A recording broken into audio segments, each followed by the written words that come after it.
Nach den ersten Eindrücken möchte ich euch jetzt in der zweiten Folge die Funktionen und die Bedienung der 3 Kameras, der GoFishCam, der Waterwolf und der Spydro vorstellen, soweit dies zum heutigen Zeitpunkt möglich ist. Sehr schnell ist die Waterwolf beschrieben. Wir haben, wenn man die Waterwolf öffnet, einen An-Ausschalter, eine Speicherkarte und einen Anschluss für USB. Zum einen zum Laden und um die Videos runterzuladen. Wenn ich die Kamera anschalte, sieht man direkt eine rote Diode, die ebenfalls von außen gut sichtbar ist. Blinken bedeutet, die Aufnahme läuft, und wenn man entsprechend abschaltet, nach einigen Blinken erlischt die Diode wieder. Kommen wir von der Waterwolf, die außer der Linse vorne nichts zu bieten hat, zur GoFishCam.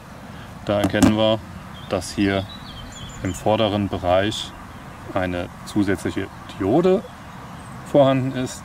Aufgeschraubt ist es schon. Man sieht, hier ist ein bisschen mehr. Wir haben genauso den USB-Anschluss zum Laden und um die Dateien runterzuladen und haben den Schlitz für die SD-Karte. Meine SD-Karte steckt gerade im Kartenleser, funktioniert meistens ein bisschen besser am PC. Zusätzlich haben wir einen On-Off-Knopf.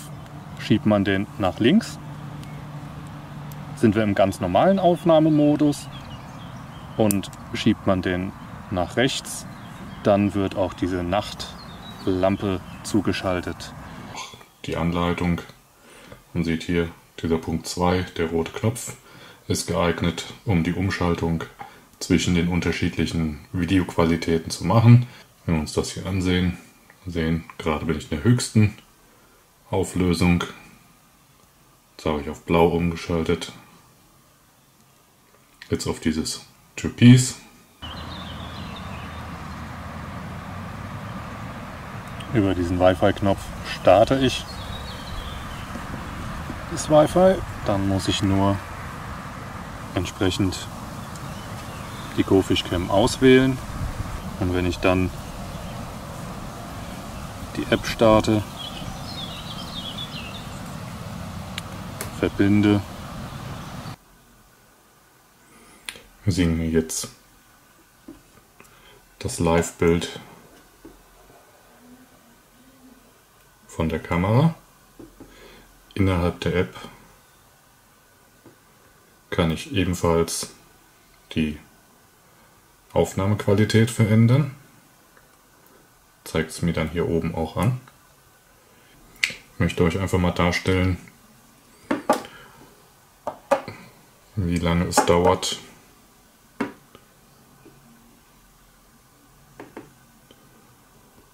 ein Video herunterzuladen.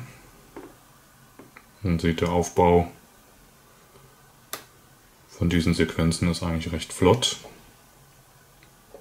Ich klicke jetzt mal ein Bild an, also ein Video. Man sieht, hier läuft so eine Pufferung, was das Ansehen angeht. Jetzt sage ich mal downloaden. So, und jetzt sehen wir die Geschwindigkeit des Balkens. So, ich habe das Ganze jetzt mal schnell gespult gehabt. So viel zur Bedienung der App.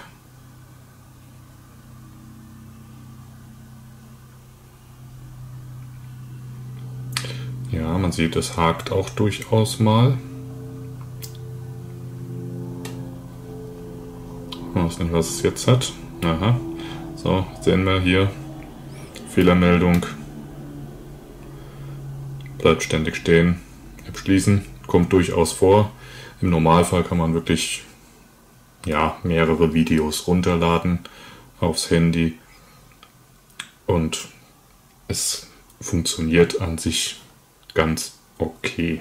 Häufig ist es so, dass wenn die App sich aufgehängt hat und ich schalte die Kamera aus, dann ist es so, man sieht hier, beide Dioden bleiben an, dann bleibt einem nur übrig beide Knöpfe gleichzeitig zu drücken und man hat resettet und ja, die Kamera ist nun wirklich aus.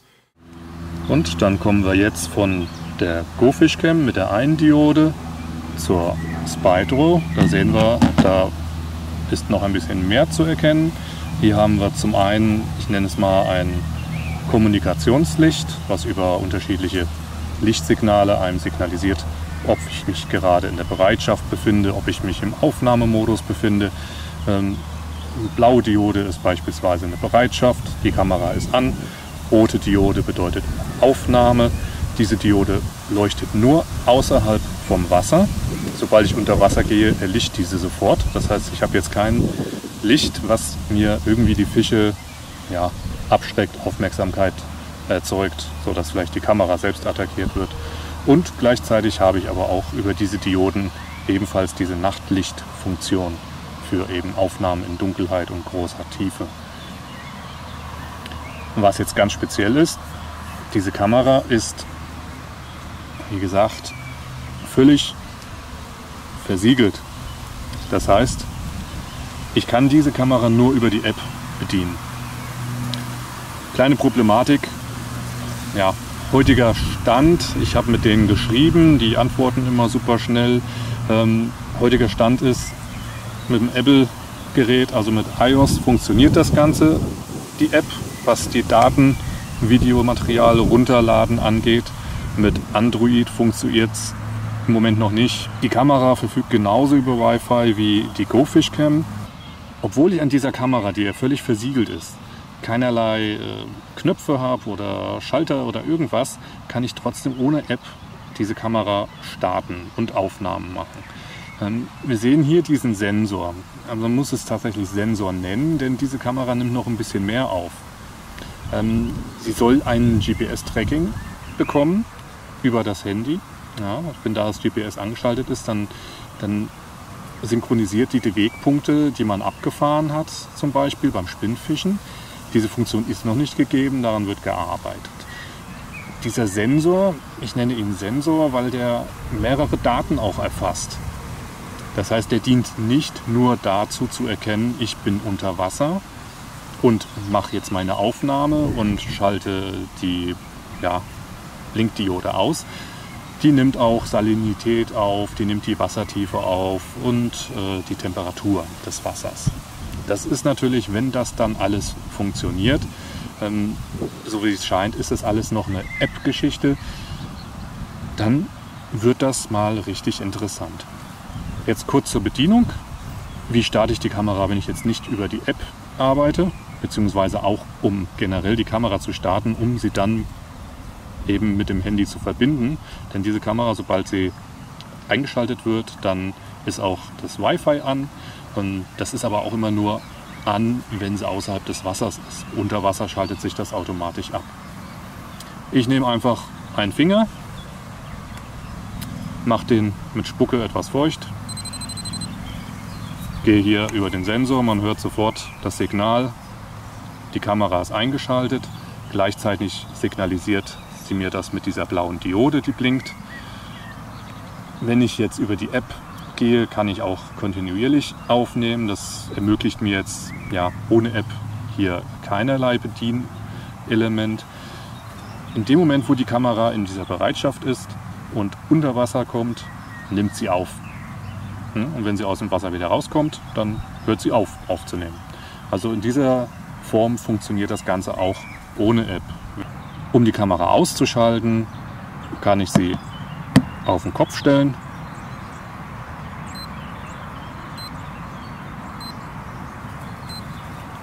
Nach diesen 4 Tonsignalen ist die Kamera abgeschaltet. Man sieht das dann auch daran, die Diode ist erloschen. Dieser Doppelton bestätigt das nochmal. So viel zur Funktion Bedienung ohne die App.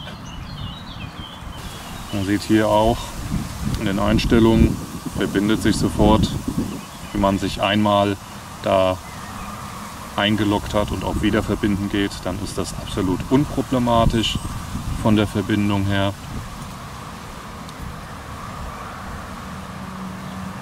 Das heißt, auch hier gehe ich auf die App, Man sieht da hier, dass man direkt einige Einstellmöglichkeiten hat.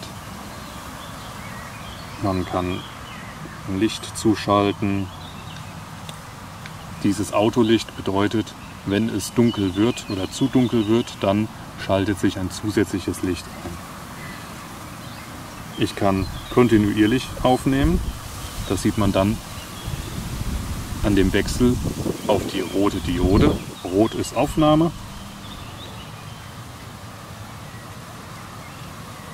Jede Bedienung wird einem auch mit einem kurzen Tonsignal bestätigt. Dieses Byte Recording, das ja, ist ein bisschen speziell. Normalerweise müsste sich das eigentlich mit dem kontinuierlichen Aufnehmen beißen. Deswegen mache ich jetzt mal beide aus. Dann bin ich wieder in dem Modus Bereitschaft. Wenn ich jetzt auf Byte Recording gehe, dann sieht man, dass die eigentlich auch schon wieder auf dem Aufnahmemodus ist.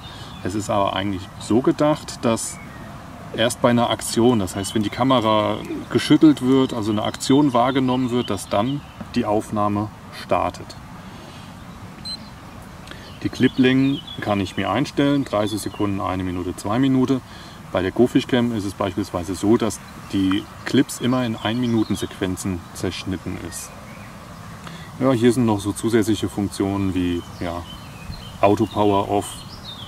Macht durchaus ja Sinn, wenn die Kamera längere Zeit im Trockenen ist, dass die Kamera sich automatisch abschaltet. Auto Wi-Fi Off macht auch Sinn, denn dann schaltet sich eben das Wi-Fi aus. Ja, in dem Moment, wenn es unter Wasser ist, sollte es eigentlich sowieso sein, aber vielleicht ja auch entsprechend in anderen Momenten noch. Jetzt haben wir hier eigentlich noch so einige Funktionen mehr. Da geht es um Import, es geht um den Zugriff auf die Galerie. Leider, wie man sieht, hat man ein Android-Telefon, dann ist diese Funktion nicht gegeben. Ja, das heißt, diese Funktion, die man hier auf diesem Slide-Menü hat, ist eigentlich komplett tot. Das ist schade. Macht die Kamera für mich im Moment unnutzbar. Beziehungsweise ich kann zwar Aufnahmen machen, aber ich kann sie nicht abrufen oder ansehen. Ja, ansonsten hätte man dann halt eben die Möglichkeit, hier eine Slideshow zu erstellen oder halt eben das Ganze direkt zu teilen, zu verschicken. Da ist dann einiges möglich. Ausgeschaltet, Diode geht aus. Also an sich, die App ist in ihren Funktionen sehr eingeschränkt im Moment, was Android angeht. Hier mal ein kurzer Einblick in die App auf einem iPhone. Man sieht schon, sieht ein bisschen anders aus. Schon mehr Funktionen vorhanden. Auf die Funktionen möchte ich aber schon auf meinem Android-Telefon eingehen. Und das soll ja, wie gesagt, in Kürze soll das funktionieren. Ja, Bedienung funktioniert soweit. Hier hat man auch direkten Zugriff auf die Betriebsanleitung. Hier auf Englisch. Oder so ein Tutorial-Video. Hier sieht man, wie die Strecke mit unterschiedlichen Ereignissen abgespeichert wird. Und unter diesen Ereignissen findet man dann die einzelnen Videoclips. So soll es sein, wenn es dann funktioniert. Zum Runterladen der Daten schaltet man die Kamera ein.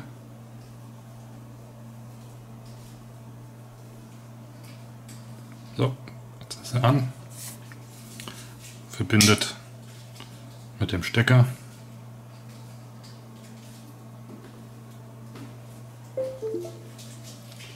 Hat man auch schon die Meldung.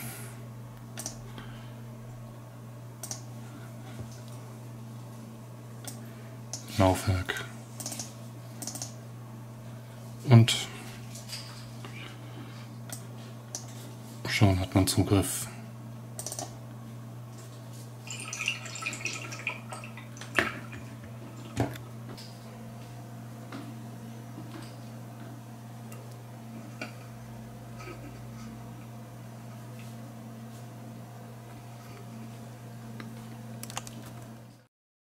Fazit aus meinem Urlaub: Da war die GoFishCam echt eine Bereicherung für mich. Ja? Also ich war viel schnorcheln, konnte dann bei so ein paar Hindernissen, hatte ich die Möglichkeit, die Kamera herabzulassen. Liegt daran, dass ich halt eben das Bild, die Aufnahme, Ausrichtung sozusagen drehen kann. Deswegen normalerweise ist eher die Position mit der Stange unten. Ich konnte es so nutzen mit der Stange oben und entsprechend Aufnahmen machen, die Kamera zum Grund lassen. Hat mir sehr gut gefallen, auch vor allem die Bildqualität hat mir gefallen. Ne? Es ist eben echtes Full HD und nicht nur HD, wie ich es bei der Waterwolf habe. Die Aufnahmequalität da waren schon Welten dazwischen. Ne? Deswegen für mich war es echt eine Bereicherung, im Urlaub die Kamera zu haben. Lag aber auch daran, ich habe ja jetzt nicht nur irgendwie eine Karpfenmontage auf Grund gelegt und gehofft, innerhalb der Aufnahmezeit was Interessantes drauf zu bekommen. Da geht es mir dann in dem Moment natürlich darum, dass ich eine lange Aufnahmezeit habe. Die Aufnahmezeit der GoFishCam war schwach, muss man ganz klar sagen. Auch das, was ich so gelesen habe. In kalten Gewässern soll es dann noch schlechter sein. Ich bin jetzt bei Rotes Meer Ägypten, Wassertemperaturen, weiß nicht, wahrscheinlich 25 Grad plus. Bin ich so auf 70 Minuten gekommen, Aufnahmezeit. Schwach, ne? Eine Waterwolf, die bringt mir wahrscheinlich so Richtung 3 Stunden. Dieser Teil geht um Bedienung, Funktionen Spydro. So verdammt vielfältig, was die mal können soll. Ne? Das Teil wird mal richtig gut. Mir gefällt es tatsächlich auch jetzt schon. Das System finde ich gut. Größere Speicherkarte rein, macht Sinn. Ja, ich halte euch auf dem Laufenden, wie es da mit dem Stand weitergeht. Zurzeit muss ich sagen, für den Urlaub, Platzierung GoFishCam ganz klar auf erster Stelle, Waterwolf nur auf dem zweiten Platz, weil ich halt eben von der Spydro noch nichts gesehen habe. Von der Aufnahmequalität bin ich mir jetzt schon sicher, wird die Waterwolf auf den letzten Platz rutschen. Akkulaufzeit wird es wohl so aussehen, GoFishCam hinten, Spydro und Waterwolf werde ich noch abwarten müssen. Ich habe die Spydro nur einmal geladen, ich habe es aber auch nicht so oft genutzt, sie ist aber definitiv deutlich über der Laufzeit der GoFishCam. Muss man noch vergleichen. Ausrüstungsmöglichkeiten wie Bottom Kit, also ein Grundgewicht von der Waterwolf, macht sie, stellt sie als Sieger dar, ne, in der Kategorie. Die anderen beiden haben keine Ausstattung. Also die sind nicht ausgelegt für Bodenmontage. Dennoch Platzierung jetzt schon zweiter Platz der Spydro. Warum? Ganz einfach, die Spydro, die richtet sich im Wasser immer aus. Die GoFishCam, die ist einfach schwer, die kippt einfach auf den Grund, so wie sie hinkommt. Und die Spydro ist so austariert, dass unten das höhere Gewicht ist, oben ein leichter Auftrieb ist. Sie geht unter, aber die Ausrichtung passt. Ja. Von daher Spydro auf dem zweiten Platz, Waterwolf vorne. Von der Handhabung, ich habe es euch ein bisschen näher gebracht. Ich freue mich darauf, wenn die Spydro ihre App in den Griff bekommen hat, denn dann hält sie wirklich das, was sie verspricht. Dann ist sie die bei weitem intelligenteste Kamera, die es auf dem Markt gibt. Preislich muss man schauen, wo die dann landet. Die wird auch auf über 200 € landen, wie die GoFishCam. Preis-Leistungssieger natürlich die Waterwolf, die liegt glaube ich in so einem Bereich von 140 €. Mit Zubehör ist man dann auch schnell im Bereich von 200 €. Aber ja, da ist Potenzial und dieses Potenzial, das wird sich zeigen. Und ich werde es euch hier zeigen. In diesem Sinne, jetzt hoffe ich, dass noch mal Karpfen abläuft, ohne eine Kamera dran. Die habe ich jetzt gebraucht, um es euch zu zeigen. Und ich finde es immer spannend, neue Dinge auszuprobieren. Und das macht mir gerade richtig Spaß.